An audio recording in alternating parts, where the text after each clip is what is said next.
George Kilpatrick, inspiration for the nation, celebrating people we feel good about. It's always good when people come home. Joseph Edwards is in the house. He's got another thing he's going to do, another play he's going to do. It's a staged reading, or is it a staged reading? It's a staged reading. Yeah. Staged reading. He'll tell us what that means. A play with music. It's called Spell, October 24th and 25th at the Community Folk Arts Center. Joe, I call him Joe. I know professionally he's Joseph, but he Joe to me. Right. So here we go. So Joseph, Joe, tell me how this came about, this play. George, man, this play has gone through several reincarnations because it initially began as a play called Reparations, a play with music. Mm. The subject of reparations became a big mainstream topic after Ta-Nehisi Coates wrote The Case for Reparations in Atlantic some years ago, which, burst open the conversation again. And but even prior to that, I have been doing some research because I've been hearing about In Cobra, one of the long-standing Black organizations that was fighting for reparations, and did some research on in the 60s when brothers and sisters were talking about reparations. But I said, what exactly is it? And so when I started doing research, man, I thought I knew about what it was, but I had no idea. And when I started doing all this research, I started to understand that there was a psychological, economic, a sociological, spiritual component, certainly an economic component to the impact of slavery on Black people. And as I began to, I said, I need to write a play about this. How do I help my people understand what I'm learning? And I attempted to put it in a play form, call it, reparations, but it scared a lot of people because it's a deep subject matter and a controversial subject matter. And so I kept trying to get the play up and on, but different theater companies were kind of afraid of it. Long story short, with it becoming more mainstream, and even with Congressman John Conyers' H.R. 40 bill that he'd been trying to pass for more than a decade, which finally Sheila Jackson Lee, it was handed off to her after he passed. It was to push for the study of the impact of slavery on America, but particularly African Americans. And as a playwright, as an actor, as an educator, and producer, right? Yeah, that too. I'll overlook that one, but yes, I felt I was compelled to try to share more of really what was taken from us, really what was plundered, really the depth of theft that we really have no comprehension of what they took from us and derailed us. From what they, we were derailed from having as a people. Black Wall Street was just one Black community that they destroyed. There were a list of others, but this piece morphed into Spell because there's a love story in this. There is ancient history in this piece, and in addition to our current struggles. So essentially, this play revolves around a princess and a warrior from an ancient time who are reincarnated in the present as lawyers on opposing sides of a heated court battle for reparations. But they're actually supposed to be working together, but they have not been awakened yet. And thus, we bring in Imhotep, who comes from the spirit world, who's the one who cast the ancient spell on them in the first place, to try to awaken the spell, to remind them of who they are and that they're supposed to be fighting together against injustice. And so that's the gist of it. And they I don't want to give too much away because I want people to be When kind of actually surprised people to by the come. reading. All right, Yeah. but so there's a couple of technical things I need to let's give people the dates. 24th, 25th, $20 adults, $10, $15 for children. Listen. So it's called, and for seniors, um, a stage reading, a play with music. So what does that mean? So what that means is, so oftentimes before plays get a debut, they go through a process of having readings and workshops and things like that. Um, this play was workshopped at the Arena Stage in Washington, D.C., which is one of the premier regional Region theaters in the theaters, yeah. country. Mm-hmm. And so we workshopped it there, and they gave me a wonderful workshop. Hannah Sharif, who's the new artistic director there for, I think, a year now. Um, and after that, I felt that now it was in a place where I could share it with an audience, but I didn't want to. It was not ready for a full production, with lights and costumes and and all that kind of stuff. I said, so what can I do to find out how an audience may respond? I said, let me do a stage reading, which is actors. They have book in hand. They're I was not gonna a say they have the note, right? The book in hand, yeah. yeah, yeah. And so the book is in hand, and they're pretty much moving. There's minimal movement on the stage, as opposed to a full, characterized production, what have you. But the purpose is for the audience to hear the stories, feel the characters, hear the music, so that the actor, the playwright, can get a sense of how it's landing on an audience, how the script is flowing and moving, so that he or she can make some adjustments to make it, more theatrical. You may have to trim here, cut here, add that kind of thing.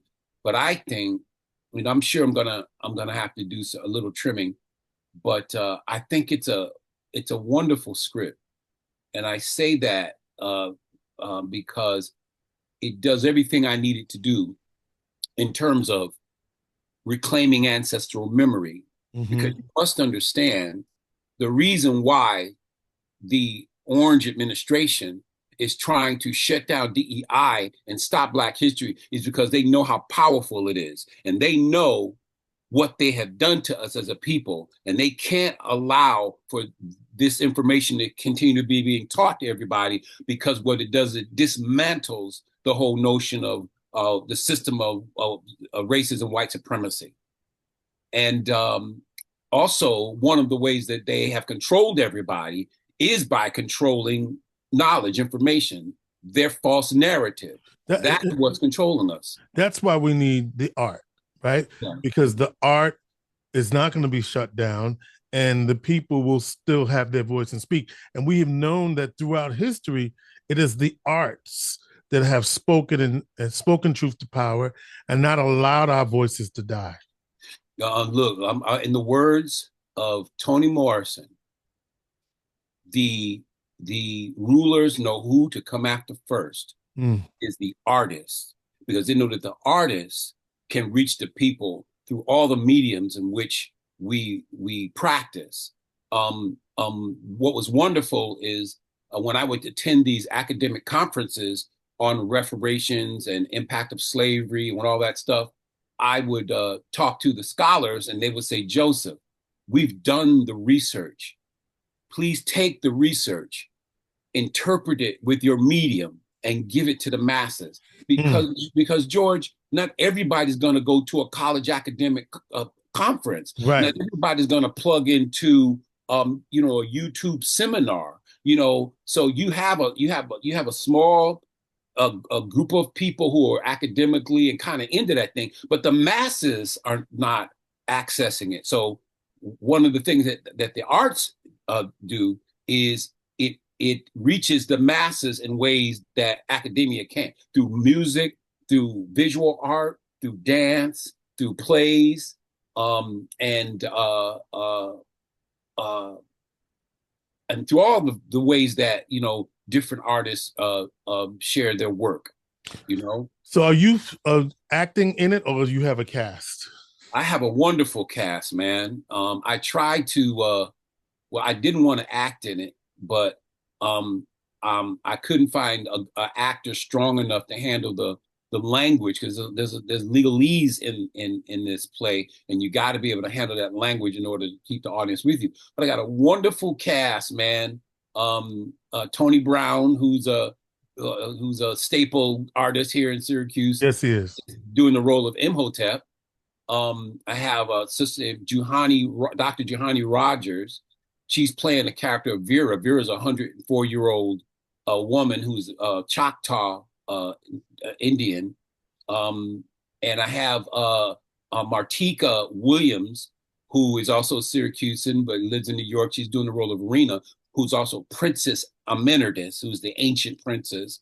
I have a brother named Dwan Hamid, who's playing the role of Malik, who's a young podcaster, a rapper wannabe. And I have Andrea Grigori, if I say her name, please excuse me if I'm messing up her name. She is playing the role of Charlotte. I won't tell you about Charlotte. I want that to be a surprise. But Charlotte is a corporate lawyer who actually, is fighting against reparations. And you have James Magnarelli, who is playing the role of Cornelius Bancroft, who is a lawyer, old school money, and that's who the other lead character, Wharton, who I'm playing, the other lawyer, the ancient guy who's got to be awakened. He's a warrior. He's playing the lawyer in a law firm called Steelman and Lynch. Oh, God. Yeah. So, and see who I have a wonderful young lady. Her name is Jasmine Winters. She just joined the cast because I lost one of the actors, and she jumped in. I'm glad I met her. She's really, really talented.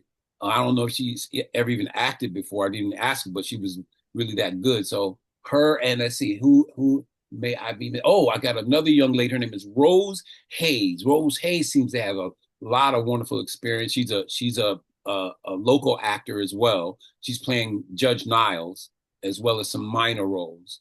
Let's see. I believe that's everyone. All right. So here's what we need folks to do. Mark your calendars, October 24th and 25th, the Community Folk Arts Center, in association with Joseph L. Edwards, presents Spell, a play with music, a staged reading. So they're going to have their books out, but they will also be acting while they got their books out. Exactly. And so support this work. Support your hometown brother, Joe Edwards. What school did you go to? People have to know that. Oh man, I went to Corcoran. Yes. I went to Nottingham, Roosevelt, when it was called Roosevelt. Went to people don't remember Charles Andrews' elementary school. Okay. H.W. Smith. Right. Even went to school out in DeWitt, in DeWitt, out there. I got kicked out of there, but yeah, and not only that, a graduate of Syracuse University. Yeah. Attended, graduate of Syracuse public school system, as well as I taught in the public school system. And Syracuse was my training ground, which is one of the reasons why I love coming back. And you forgot Paul Robeson Performing Arts Company now. Paul Robeson Performing Arts. Come on now. Yep. Founding member of the Paul Robeson Performing Arts Company, which is where I cut my teeth after college. Your teeth. Yeah. Yeah. But I learned a great deal. I had a wonderful experience in the Syracuse University drama department. I was going to say, you did a lot of plays at Syracuse University as well. I did. And in addition to, produced Black plays, which many of the Black students in the drama department would not have had access to, And remember, what was his name? Did you do some plays with him as well? I can't think of his name. It's Ron. What was his name? Ron Reed. Yes. Ron Reed. Yes. I think I did a few plays with Ron Reed, but he was a good brother. He was very supportive, man. Yeah. And that's a name. That's a blast. That is a blast from the past. Yeah. Ron Reed, man. But I've been fortunate enough to, spend 18 years in New York, working as an actor, and and then traveled around the country. In fact, I live in Panama now, and I'm doing a encore performance of my show Fly in Right. Panama. I did it in March, and they liked it so much they asked me to come back and do an encore, which I'm doing for Achievement Week, for my chapter there in Panama, which I also did here a couple years ago. Yeah. A proud member of a Make Side Five fraternity. In case See that? you didn't see the purple and gold in the hooks. If that didn't, didn't catch it, and you missed it. We gotta. I guess for another time, we gotta talk about how you ended up in Panama, because that's a whole other thing. Well, George, a lot of brothers and sisters are moving out of the United States and taking advantage of wonderful spaces to live where you're not having to deal with a lot of the racial tension and toxicity that's in the States right now. People, a lot of them are retirees, but a lot of young people are exploring these options. And, because, part of the, misnomer is that, that America is this great place to live. But once you go and visit other places and you see what life is like, you go, oh my God, why didn't I think about this earlier, travel earlier, get out earlier? But Black people are moving everywhere, man. They're moving to Costa Rica, Mexico, Africa, Panama, Colombia, Costa Rica? You said Costa Rica. Yeah. So it's a thing, man. We're not trapped in the United States as a people. In fact, what's so deep about this is part of the hidden history is that our people were all over this planet. We just weren't in Africa. Look, we're all over this planet. I was just looking at a book that my father, I got to go get into it now. My father, in his collection, they came before Columbus. Ivan Van Sertima. Okay. Ivan Van Sertima. And he talks about our presence in the Americas before Columbus. So something for you. That's a little history nugget y'all need to check out. But you need to check out Spell. It's a play about reparations, but told in a very entertaining and mythological way. Yeah. A play with music. October 24th, 25th. You can go to CFAC Community Folk Art Center website and support Joe, your hometown boy, who's back here again to support the he looking for his hometown to show him some love. So that he could say, and when I was in Syracuse, they gave me this. And exactly. Yeah. Got some hometown love, Hometown love. Joe, always good to see you, my brother. Keep up the good work. And again, Spell, October 24th, 25th. Tickets for $20 for adults, $15 for students and seniors. And we've already decided that we're going to be there on the 24th. So we'll see you in the place to be. Thank you, man. It'll be good to have some brothers in the house. Woo. Have a good. Right. It's good seeing you, man. Always good to see you doing your thing. Always, man. Good to see you too. Inspiration for the nation.